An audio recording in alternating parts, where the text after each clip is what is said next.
Inis naman! Naliligaw na naman ako. Kapagtanong nga dito kay Manong driver. Sir, pwede ba magtanong? Saan ba yung palabas na dito? Papuntang pa-Olivares yata. Saan po ba banda dito? Saan? Pa-Olivares po. Anong ka lang dyan? Sa diretso ka lang doon. Sige sir. Sige po sir, salamat. Ay, si Manong driver, lagi nakatingin sa salamin. Tamang-tama, masundan nga to. Wala kasi akong interview eh.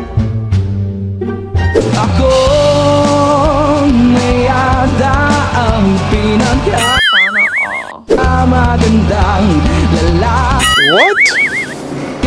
Sa mundo. Para matanong na rin kung bakit lagi siya nakatingin sa salamin. Sir, medyo kasi na nawawala kasi ako. Hindi ko alam kung dito palabas. Saan banda dito yung palabas ko? Ikaw yun nung kanina, di ba? Oo, ini. Kasi pag alam mo dyan, kanan. Opo. Tapos, pag kanan mo, kaliwa ka, dire-diretso, exit mo yan. Diretso. Okay, tapos huwag ka masyadong kabala kasi naaarawan ako. Hindi ko pwede mangitim eh. Sige, busy ako. Salamat, sir. Ayos mo, magpapahinga to si Manong driver ah. Tamang-tama, mapunta at ma-interview man lang.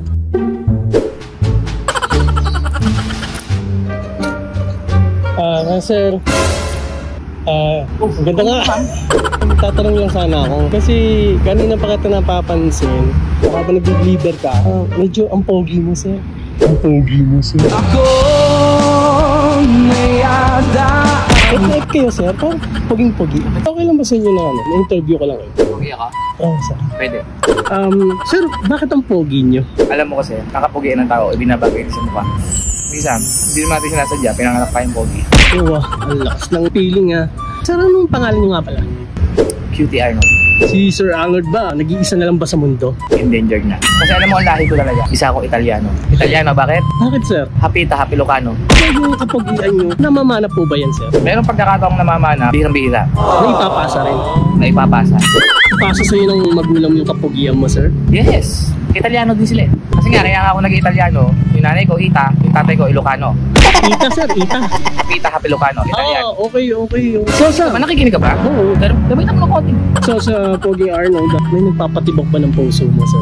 Alam mo, sa totoo lang, hirap na hirap akong humanap ng kaparehas ko. Kahit pa paano, mayroon naman. Pihikan tayo. Mga Italiano, pihikan. Ihikan ka pa niyan, sir, ah?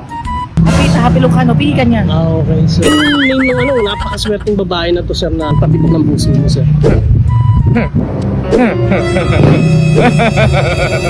Mags. Swerte. Ay, napakamahal si Mags. Napakaswerte pala ni Mags. Kung gigising ba siya sa umaga at ididilat niyo ang mga mata niya, masaya ba siya na nakikita kayo, sir? Siyempre, lagi nakangiti yan. Mahal ka ba niya? Oo naman, siyempre. Alam mo, sa totoo lang, ayaw nga niya ako umaalis sa bahay. Pag nawawala ako sa patingin niya, text and text, tawag yung tawag. Hindi lang kasi ako makapaniwala, sir. Sa ganyang tsura niyo, papugian niyo, may nabingot kayong babae. Paano mo ba siya natitigan para mahumaling siya sa'yo? Paniningkitan mo lang ng mata. Akala ko pandidilatan niyo, sir. Okay, yes. Natatakot ka bang maghiwalay kayo o tinakot mo lang yung girlfriend mo, sir?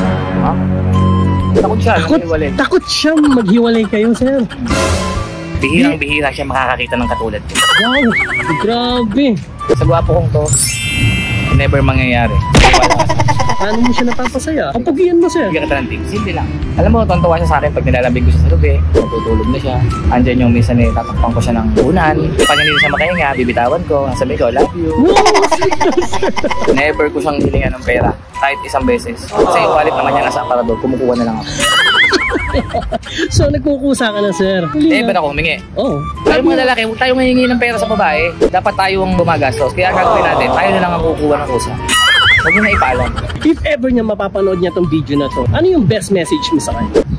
Message ko sa'yo, Mags. Huwag kang magbabago. Ipagpatuloy mo lang yung magandang gawain ginagawa mo sa kanya. Ano ba yung mga way na dapat na ingatan nyo para hindi kayo magkaiwala? Siyempre, yung mukha ko, ingatan niya. Bawal naman ang mukha. bawal magasgasan, at bawal na bawal maarawan. Ang pogi mo talaga, sir. Alam mo, never akong lumalabas. Biglang-bira ako lumabas na tsempohan pa ako. Kasi nakita kita habang nag-deliver ka, parang lagi ka nakatingin sa salamin. Parang exotic kasi nila nakita ng ganun tao. Nagtataka kasi ako sa salamin na yun. Doon sa Tesla car. Yung Tesla car ko, nakita ko yung Tesla puti. car, okay. Doon ako nagtataka na medyo pumangit ako ng konti doon sa salamin na yun. Pangit ka tingin, sir. Sa lahat ng salamin, pogi ako, which is normal. Normal, pagtingin ko isang ganun, pogi. Pagtingin ko sa kabilang salamin, pogi. Sa CR, may salamin, pogi. Pero pagtingin ko sa salamin ko dyan, medyo parang nauna-unat ng konti eh. Alin lang ka pa, parang pangit ka sa salamin. Ewan mo kasi yung gumawa yung salamin na yan. Diyos ko. Ang pogi mo talaga. Nahihiwagaan ako sa pagmumukha mo, sir, lalo pag dinidilat mo yung mga mata mo. Hindi ka, sir, sa camera.